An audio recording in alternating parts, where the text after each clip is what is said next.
Good afternoon, everyone. My name is Antonia Hilton, and I'm a correspondent at NBC News and MSNBC, and host of our Southlake and Grapevine podcasts. It is an honor to be here this afternoon with all of you for such an important discussion. This is all about guns in America and our current communal crisis of violence and mass shootings. This panel seeks to answer what seems to be an unanswerable question. How do we stop the shootings? In order to do so, we have an amazing group of panelists, and I want to introduce you to them first. Josh Koskoff is an attorney who represented the parents of the Sandy Hook shooting victims against Alex Jones, of all people. He won that case and brought in a verdict totaling $1.5 billion, the largest verdict, yes, the largest verdict in Connecticut history and the largest defamation verdict in American history. Catherine Schweit is a former FBI agent and prosecutor who created the FBI's active shooter program after the 2012 Sandy Hook Elementary School shooting.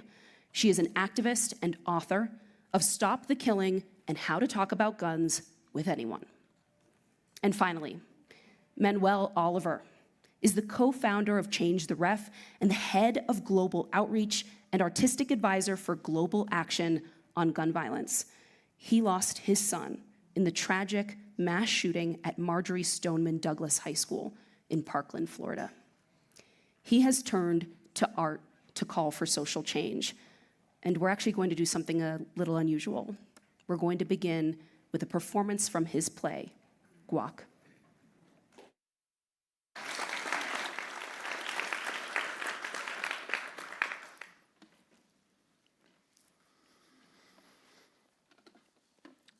The night before February 14th, my beautiful son Joaquin asked me if we could go and buy some flowers for his girlfriend. Tomorrow is Valentine's Day. And I said, yes, of course, why not? So we got these beautiful flowers, and next day, very early in the morning, Joaquin was ready, looking great as usual, ready to go to school, happy, holding the flowers. Then we jumped in the car, and I took him to school. School was different that day. It's very colorful, balloons, everyone smiling, some happiness that you could feel. He says, I love you, Dad. He said, I love you, son. He starts walking out from the car, and I suddenly pulled down the window, and I shouted at him, hey, make sure you call me when you give those flowers to Tori. I want to know the whole thing. And he walked away. And then, afternoon, my phone was ringing. And I jumped to my phone and I grabbed it. And it was Patricia. And she told me that something's going on in Joaquin's school. There's an active shooter situation. What's that? Let me check. And I went to my computer, and yes, there was an active shooter situation. I called back Patricia and said, don't worry.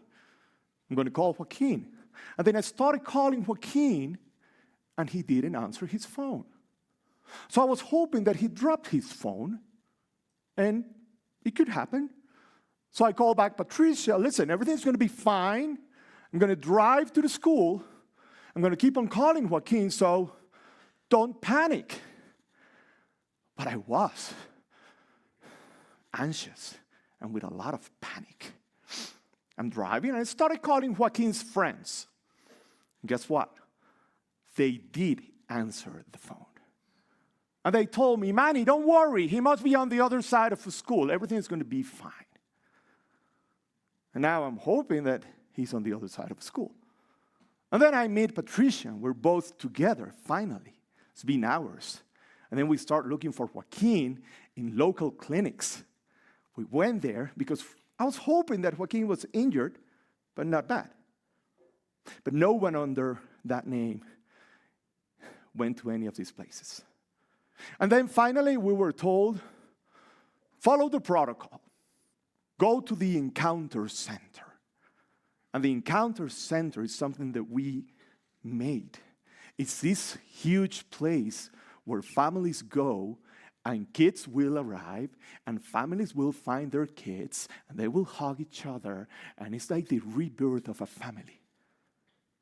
And you will see how this huge room starts feeling empty because more and more families are finding their kids.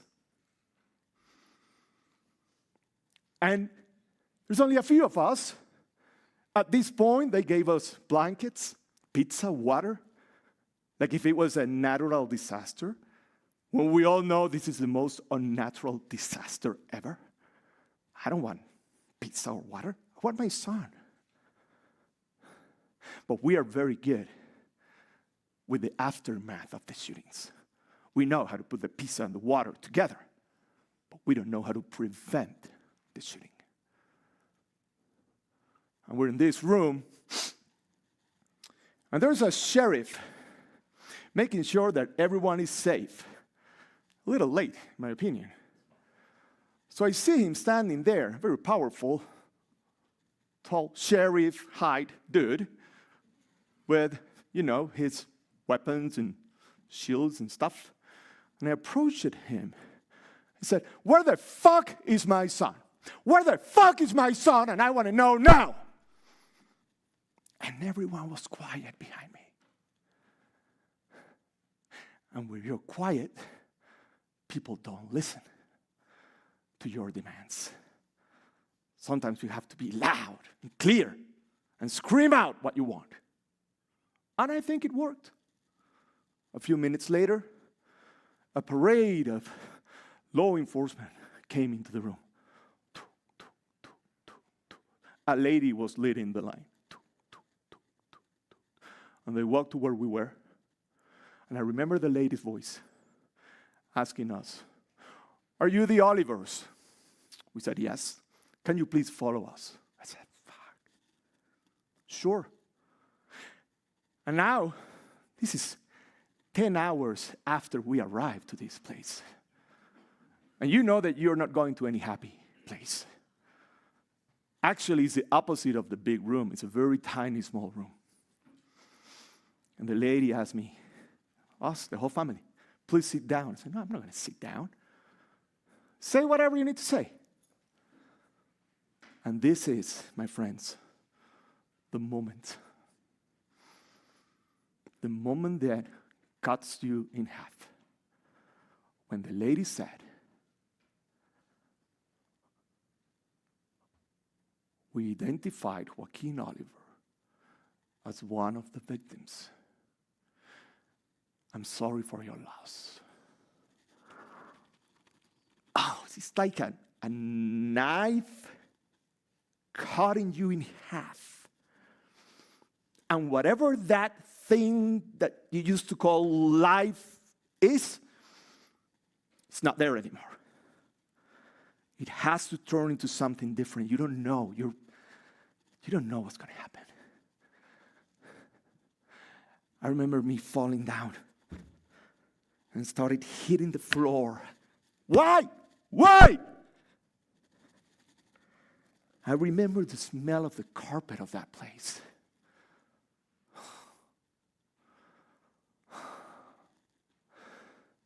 And I couldn't help thinking about those final moments of Joaquin. What he went through.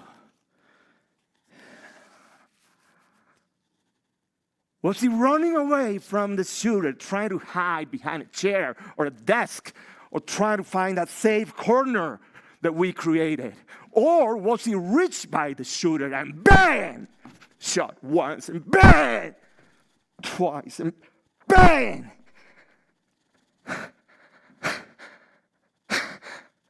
Bang!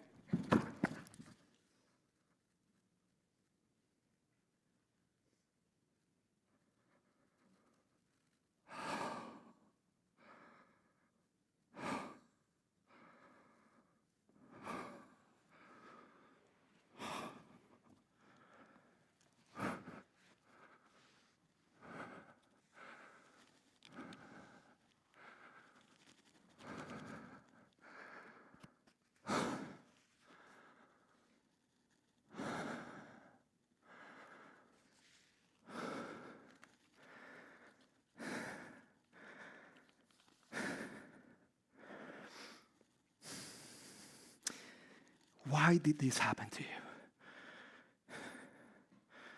Were you thinking about your mother? Were you afraid? Was it fast or was it painful? I hope it was fast.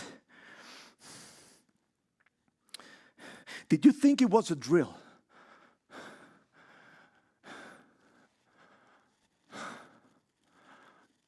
You know that our kids, sorry, not mine, your kids and grandkids, they go to school and they need to learn language, math, and how to survive a mass shooting.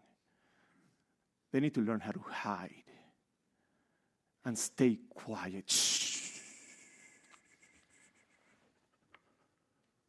Don't make a noise, because he will know where you are. And they call that a drill. And it's a fucking normal thing for us. We have metal detectors in schools, and that's a normal thing for us. Shame on us. Shame on anyone that thinks that those are the solutions.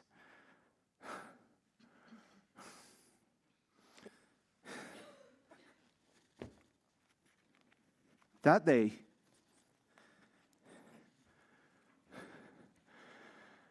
our beautiful son was shot 4 times with an AR-15. His body was destroyed.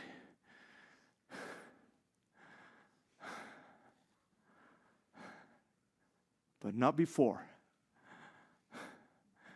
giving the flowers to Tori. And I know that because beautiful Tori made this nice necklace, one for me and one for Patricia, with the actual flowers inside. That way I can carry Joaquin's love everywhere I go.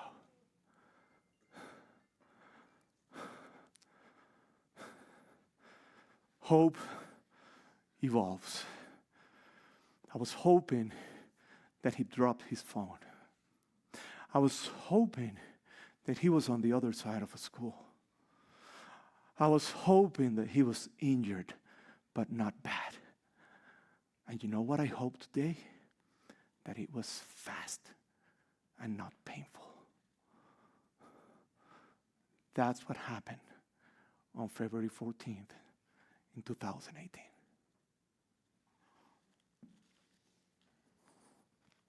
Sin.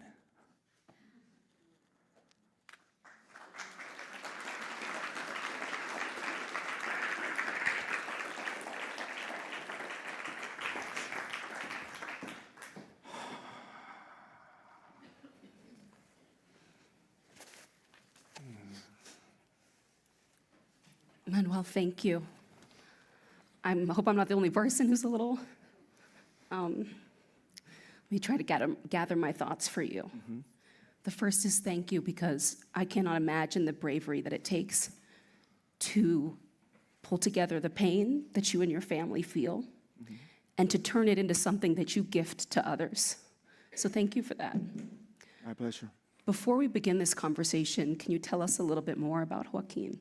Oh my God. His life, who he was. Yes, his life. That's the most important thing. And that's what Patricia and I have as a plan. We need to make sure that everybody remembers Joaquin, not because of those last moments, but because of the beautiful 17 years that he gave us and his friends and everyone. I mean, Joaquin would have been able to achieve anything. Very sharp, amazing reader, athletic guy, like nothing like this. Like he's totally from his mom. But you know what? We miss him, and we don't want anyone else to miss him. So our job now is to share his life and be the extension of Joaquin's life. That's what we do. Why did you turn to art, to performance for change? This is part of what we do, okay? I'm an activist, I'm an actor, I've been arrested, I have done street actions, I do graffitis, I'm a little, everywhere. This particular project, it allows me, the play is 1 hour, you just saw one of the scenes, and it allows me to speak to a new audience, like people that is not necessarily listening to me because they're in a rally to prevent gun violence or whatever. This is people that want to go to see a play in a theater. And I have their attention for 1 hour and 12 minutes. They have to turn off their phones, they have to listen to me. So it's a very powerful tool. And I was told this was an Ideas Festival. That's an idea that I'm sharing. It's part of a new angle of addressing gun violence and educating by sharing our experience, everyone. And you say new angle, is that because the old ones haven't been working? Oh, absolutely. Like when they ask me, I have an interview, so what do you think, where you are now, if you compare it 6 years ago? Well, we are 300,000 victims more than what we had when Joaquin was shot. So I don't see any positive results because I see people dying still. So it's a slow process. I think it will be an addition of options. But to answer your question, yes, I don't like knocking the same door because I will find the same answer. I will prove new things. This is new thing. I don't know what I'm going to do next year. Probably, I don't know. We'll figure it out. Catherine, I want to go to you. You have the 30,000-foot view, the expertise at the federal level. Can you paint a picture for us of the current epidemic of gun violence? Sure. I've spoken to a lot of Mannies, and it kills me every time to speak to them because I can't even fathom their pain. My view is at the top level in terms of volume because I recognize that firearms violence is what your son suffered is a fraction of what is all of firearms violence in the United States. And we need to reduce firearms violence overall because we lose maybe 50,000 people a year to firearms violence. More than half of those are suicides, most prominently males in rural areas, older white men. So we have an epidemic of a variety of firearms problems. Though I know that about 100 people die annually in what active shooter situations, I also know that 500 die annually when a gun is found accidentally and someone innocent is killed. So that's unsecured guns. So there are so many different ways that we can reduce firearms violence, and that's really what kind of keeps me like driving right now, the idea that there are many things that we can do, but I think I just want to address one thing about the active shooter situations that are different than suicides and domestic violence, two of the most prominent problems that we have with gun violence. Active shooter situations seem beyond senseless, and they are public actions. And that's part of what kills us from a psyche standpoint in this country. I have a podcast with a podcast host who's from London, and the people who speak to us from overseas are like, what is your problem over there? And it's very hard to describe, but I think what they see is the active shooter situations. And so even though in many cases you are safe, you don't feel safe. And that is another hurdle that we have to get over. Reduce the number of firearms violence deaths and injuries, which are 3 times for every death, but also get us to a point where we feel safe, that we can send our kids to school. I have teachers in my family, we all have kids, grandchildren. So I think that they're both efforts we have to look at. And to be clear, you carry a gun. I do. So you don't fall into this binary that I think so often our culture, sometimes our politicians, the NRA certainly pushes, that people are for or against. Yeah, I think if you think guns or no guns, it's a non-starter because we have thousands and thousands of law-abiding gun owners in the United States, and until the country as a whole decides for some reason that we don't want firearms, we have more guns in the United States than we have people. I carried a gun and was trained to carry a gun thanks to your tax dollars as an FBI agent. So when someone says, oh, you know, are you gun or anti-gun, that's not even the right question. I'm like, are you death or anti-death? I'm anti-death. Let's look for ways to reduce the violence. And when you push an avenue that is either it's guns or no guns, or it's good guy with a gun, or it's Republican or Democrat or rural or urban, you forget the fact that collectors, people who use firearms for sport, and people who use firearms for protection of cattle in this country currently have those rights to hold those guns and have them. And we can't reject everybody who has a gun for whatever reason they have it, and then say the handful who are left who don't have guns or access to guns, we're going to get them to solve the problem for us. We're all on the same team. We just don't think about it all the time that way. Josh, I'm curious to hear what you think of some of what Manny said about this idea of people knocking on doors and getting either no answer or the same story over and over again.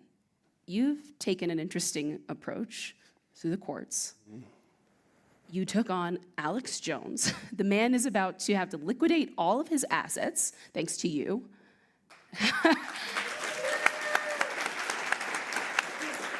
I think, you know, as a reporter who's gone from one scene to the next, and we are constantly afraid that we're talking to families that will just never see even an ounce of accountability or justice, you got something different. How did you do it? Because suing Alex Jones in Connecticut is really, really easy. Okay. It's probably the easiest case I've ever been involved in.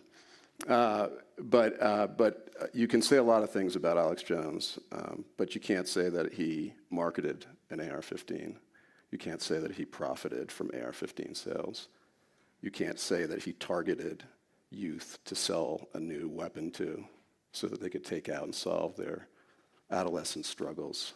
You can't say any of that about Alex Jones, but you know who you can say that about? Smith & Wesson. You could say it about Smith & Wesson.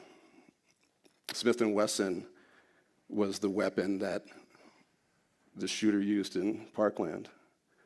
And that wasn't the first time a shooter used a Smith & Wesson M&P 15, AR-15. In fact, Smith & Wesson once was a venerable and iconic American company. And they took the lead and responsibility. They cut a deal with the federal government. They said, government, we know these weapons kill and are attractive to juveniles and criminals. That's what Smith & Wesson said in 2000. And they went even further. They said, we want to stop weapons from ending up in the wrong hands. So we're going to be the first American gun company to invest in smart gun technology. They said that in 2000, okay? And you know what happened to Smith & Wesson? The gun industry led a boycott and drove them into near bankruptcy. And they were picked up by people as bad as gun industry profiteers, private equity people, who decided that they could turn this once iconic company around. You know how? By selling the weapon that was used at Parkland to kids. And you know where they met these kids? In the marketplace. The new marketplace, not the old marketplace that most of us grew up in, that had gates and gatekeepers, like parents, for example. And gates like, I couldn't find out what a gun was because I'd have to drive to Barnes & Noble, which didn't even exist when I was a kid, I don't think, and buy and be interested again. Why would I be interested in AR-15? Nobody was. But the internet destroyed that. So what Smith & Wesson did was it harnessed the new marketplace to reach kids, including the Parkland shooter. And that wasn't the only shooter Smith & Wesson pushed its AR-15 on to solve his problems. Long before that kid did what he did, Smith & Wesson had sold the weapon to the Aurora shooter. Same AR-15 as used in Parkland. years before. Did they learn a lesson? Yeah, they did. You know what the lesson was? This is great for business. You know why I know that? Because I have Smith & Wesson's charts. And I see that every time there's a mass shooting, you know what Smith & Wesson does? They kind of look around the table, and they all know it's going to be a good year. They learned that from Columbine. There are charts showing that nothing drives gun industry profits more than mass shootings. I've seen them, okay? And they fired everybody at Smith & Wesson that was in the firearms business, and they replaced them with marketers who knew nothing about firearms, but boy, did they know how to make money. And I'll just make 2 more points. The Aurora shooting wasn't the first. Smith & Wesson could have pulled that product and said, hey, we were right once upon a time when we said these things were going to be used by kids and criminals. But you know what they did? They doubled down. And so they also sold the same brand. One AR-15 brand was used in San Bernardino. And you know what Smith & Wesson said? Full steam ahead. They then sold the Parkland weapon, and I'm so sorry for that. It's just devastating. And then that wasn't enough for Smith & Wesson. They then sold the Poway synagogue shooting weapon, one AR-15 brand, 4 monumental mass shootings, and that wasn't enough for Smith & Wesson. So you know what they did? They sold the kid in Highland Park that just withdrew his plea yesterday in court while I was with families gathered there to see this kid accept his responsibility. They sold that weapon, and they're still selling them, and they will not stop selling them until they understand that it is not profitable for them to do that. That's Smith & Wesson. And I would take 1,000 Alex Joneses over that one company. I would argue, Josh, that even if you can't compare Alex Jones to a company like Smith & Wesson, that he is part of the same outrage to profit pipeline. And I'm curious, Manuel, we actually got news of another sort of interesting response or outcome of all this today, and I want to read some news to you. This was in the South Florida Sun-Sentinel paper this morning. As part of a negotiated civil settlement between the gunman and the teenager who survived multiple gunshot wounds at Marjorie Stoneman Douglas High School, the shooter cannot so much as grant an interview without the written consent of a young man he tried to murder on February 14th, 2018. So no streaming specials, no news magazine exposés or sensational true crime documentaries, nothing unless the victim says it's okay. And as of now, he says it isn't. What do you think of this as a response and what it tells us about some of our avenues in the future? I saw that this morning. It's not relevant for me. There's a lot that we need to do. I don't see any solution on that action to solve the actual problem. So I know exactly who you're talking about. This is one of the survivors. He was injured really bad. But he added his own settlement. So all the families, we had no idea about this. And actually, we have no interest about this. I closed one chapter here, and that was the trial. The day that the shooter, the killer, who legally bought an AR-15 using his rights, okay? Let's put that also in the conversation. Your rights apply to a lot of people, including the guy that shot my son, and the guy that was able, using his Second Amendment rights, to purchase more than 20 weapons and go to Las Vegas and kill 58 people, I believe so, the largest shooting ever in the United States. So we have to be really careful on that area of the conversation. This is just a deal that one survivor just made, kind of out of the box. I think that, I don't know if you mentioned it, but part of the deal is that the shooter of my son cannot use his name anymore, which I kind of like, because you're losing everything, including your name. But I'm not interested in having his name. I mean, I won't use that. You wouldn't want to own that. And I'm a creative guy. You give me a name and I should find, oh, this is what we can do. No, I don't think it deserves attention the guy that killed 17 people inside a school. I think that the attention should go to every Joaquin out there and to your kids tomorrow and later today. Because let me tell you something. While I'm here talking in this panel, it's going to take like 45 minutes. At least 4 or 5 people will be shot in the United States. And in the meantime, we're doing very little. That's what I think. You know, if I could jump in here. Please. Also, I wanted to let you know there were 2 Las Vegas shooting victims who died afterwards. So the number in Las Vegas is 60, which is terrible. Oh, okay. But I wanted everybody to be aware of that. And then also, I'm a big advocate, law enforcement is a big advocate of what we refer to as the Don't Name Them campaign. We learned a very important lesson after Columbine. Absolutely. It should never be about the victim, the shooter, and the shooter's name. I never speak a shooter's name, even though they're all in my head.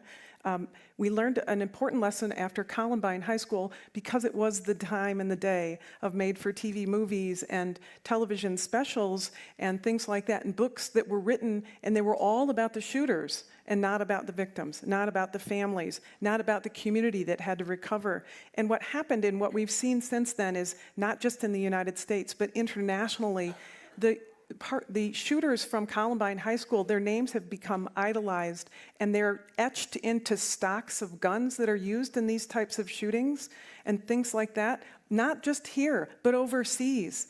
And I hear that all the time, as you can imagine. And one of the things that we want to make sure is that people know the warning signs.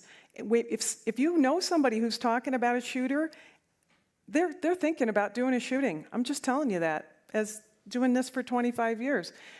You know, there are so many warning signs, and targeted violence is a planned event, and people around those individuals see and hear what's going on, and it is your responsibility to be an upstander and say something, because 10% of the shootings that we studied at the FBI, 10% of the shootings involved first killing a family member. So you're going to save not only your life, you're going to save the life of your child and your people in your own community. You may save your father, your husband. I know guys who have shot their grandfathers before they've gone, their mothers. So it's our responsibility to do that, and naming the shooter just makes it worse. We need to take those names out of our vocabulary because they don't count. Their actions and the violence that they committed is what counts, and we need to find a way to counter that violence. The FBI had the signs in Portland. The FBI, absolutely. There's no question about it. The FBI, Like just all the signs. to clarify, or if I may. The FBI called me Yeah. the day after the shooting, letting me know that they knew that this guy was a dangerous person. And they wanted us to know from them before he went out to the media. This is the FBI calling me a day, 24 hours after my son was shot. So having the signs, I know, I get that. Oh, yeah, but let's be fair. This situation, there's no You're question. a former FBI, so I'm not, That's true. I wasn't there, but I'm not talking to you. But I'm accounting for the FBI. I'm wearing a little FBI flag here, right here, that I got for working on 9/11. I just want you to know.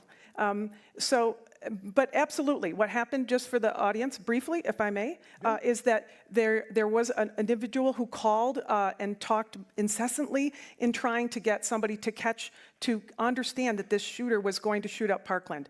Told us in the FBI at our tip line, told the people in the local law enforcement in that arena, and there was an FBI, and I don't mean to speak for the FBI, it's not my role, but my understanding of it, my recall was that the FBI had a protocol where the person who reviewed the tip, for whatever reason, did not pass that information on to the local community law enforcement.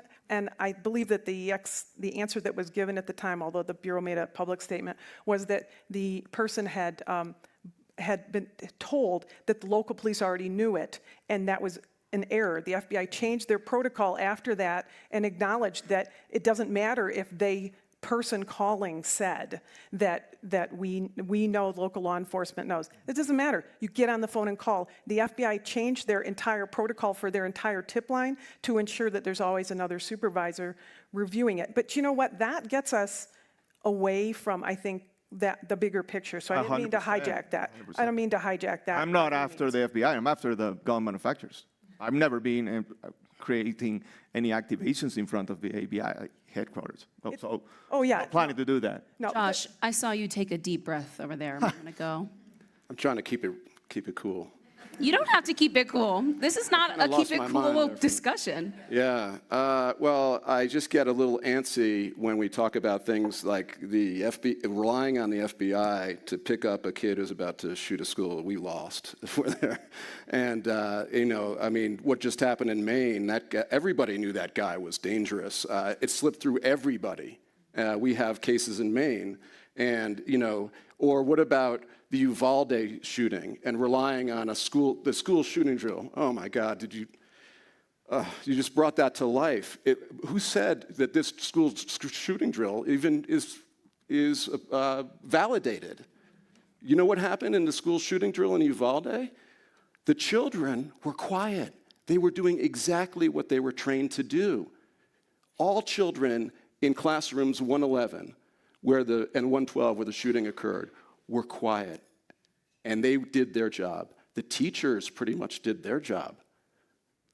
And you know what? The police came. There were 376 law officers responding for multiple agencies. The state police were there. The school police were there. The BORTEC, the Border Patrol, was there. They were heavily armed. And you know what? They thought nobody was in the classrooms because the children were so quiet. Well, in all fairness, too, they gave lots of excuses, and lots of officers and the chief gave different excuses, but that absolutely was one of the excuses that we heard after the fact. Okay, so we have a lawsuit right now against them, but the point I'm trying to make is if that's what we're talking about, a response, then we lost. We lost because there were 376 officers, and none of them did their job. None of them. You know why? It turns out it's not so easy to take on an armed 18-year-old kid who's about 140 pounds soaking wet. They were used to chasing down the undocumented workers coming across the border, right? The people sick. That's what the FBI was responsible for. And I don't care what anybody says until you if you have an AR-15 and you are facing a kid 140 pounds soaking wet, guess what? You're still freaking scared because we have the evolutionary impulse of self-preservation. And so you had 370, and the excuses that the FBI and others are giving. The FBI wasn't on the scene, actually, really. But the excuses of blaming a local police officer of the school police officer, the lowest law enforcement agent on the total poll. Everybody's throwing the book at that guy. All law enforcement is equal, Josh. So the police chief for the school district is the one who took the heat for being responsible. Yeah, he did take the heat, but 376 heavily armed police officers, most of whom had AR-15s, did not do their job. You know why? Because they wanted to live. They were scared. And the children did their job. So what I'm wrinkling about is I want to ask you. Relying on human behavior to intervene, like either before or after, is totally flawed. And the reason what's happening is not just the gun industry is just taking advantage. It's a commercially predatory thing that's happening. We are fighting two battles. One is in real life, and one is in virtual life.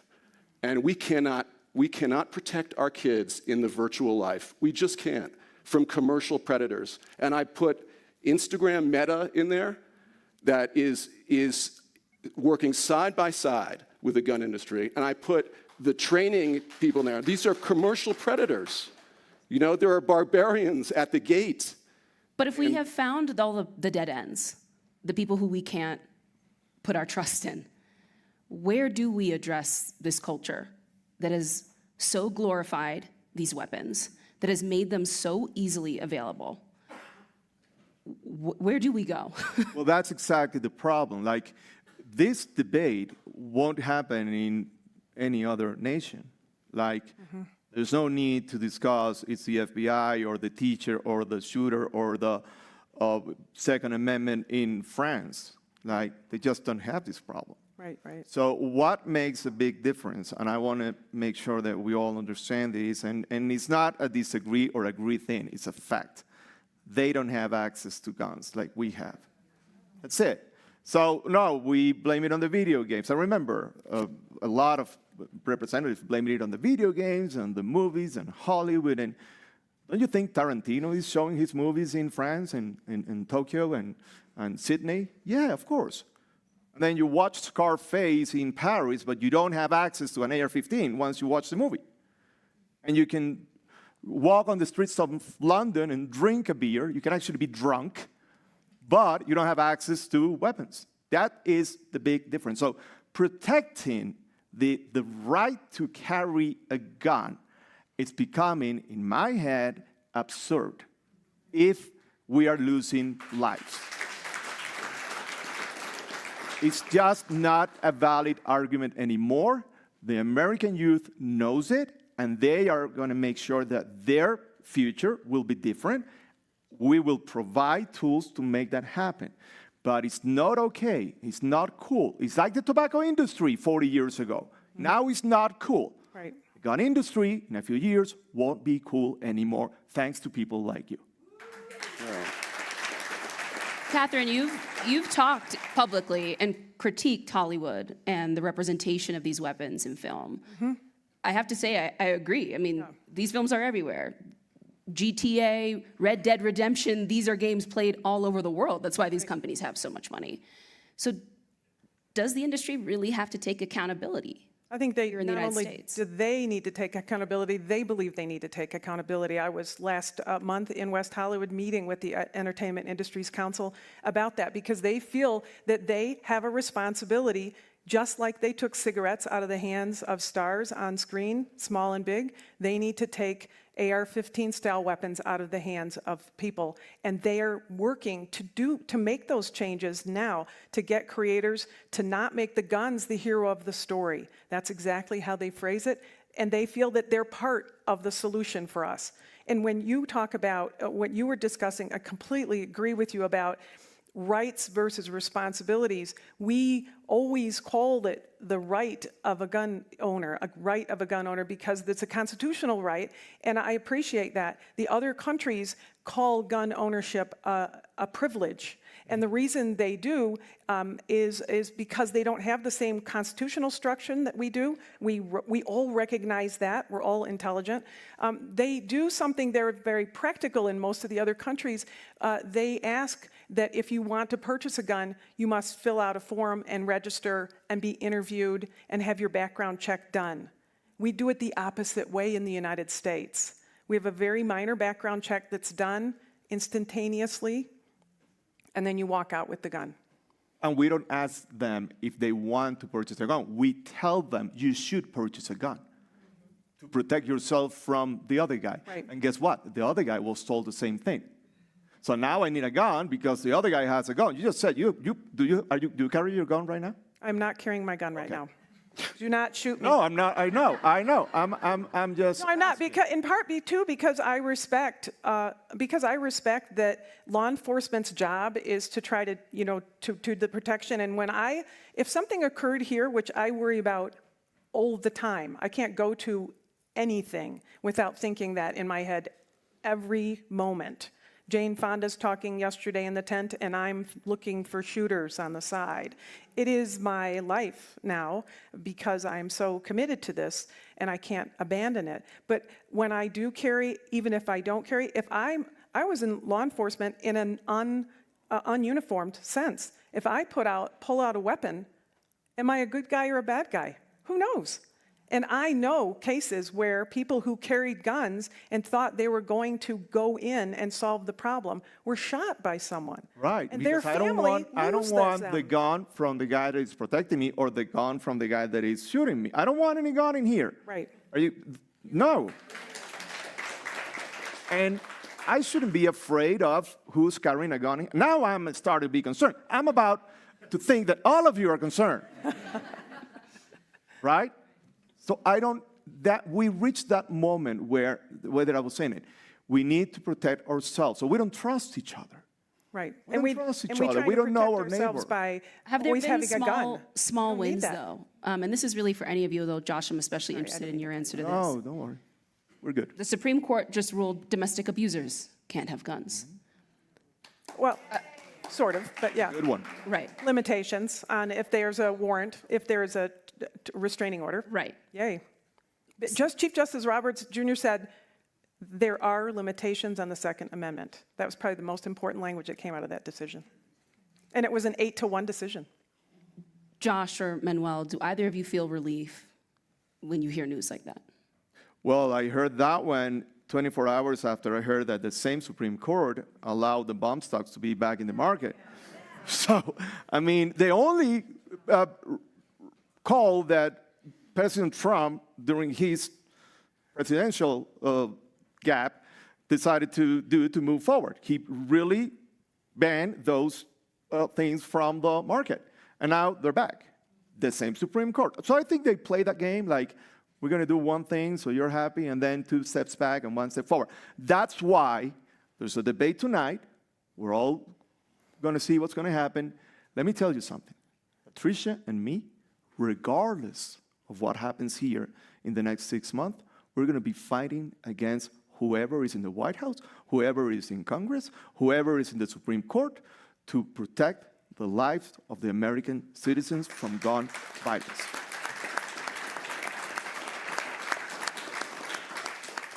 And isn't it a shame that he has to do that? Yes.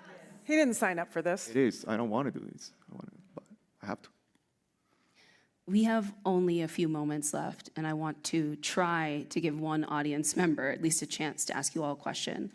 But before we do that, I kind of want to go down the line and see for each one of you if there is anything that is giving you hope at the moment, anything that some of us here could do to support families like yours, Manuel. Something actionable that everybody in this room could take with them. What do you think? The youth, the new wave of young people that have different priorities than the ones that I had when I was 15 years old. They are concerned about the climate, the civil rights, the women's rights, and they are concerned about gun violence. They will make sure those things go together, and once they have total control of society, things will change. It's not going to happen tomorrow. It's going to happen in a few years. I have hope for that. What about you? When I started working on active shooter incidents when I was assigned after the Sandy Hook shooting, the numbers rose the entire time I worked on them, and even after I left the FBI, the numbers for active shooter situations were still going up. 2 days ago, the FBI released its numbers for this year, for the past calendar year, for the last 2 years in a row. The number of active shooter incidents have gone down 2 years in a row, first time in 20 years, almost 25 years. We're good, and we're winning with regard to that because also the casualties have gone down, and just the difference between last year and this year, 79 families. How important is it for those 79 families, those people who are alive, their families, their communities? Each win we get, we have to take and selfishly fight for more. Josh, can we finish with you? I think it gives me hope when I think of the Supreme Court that nobody lives forever.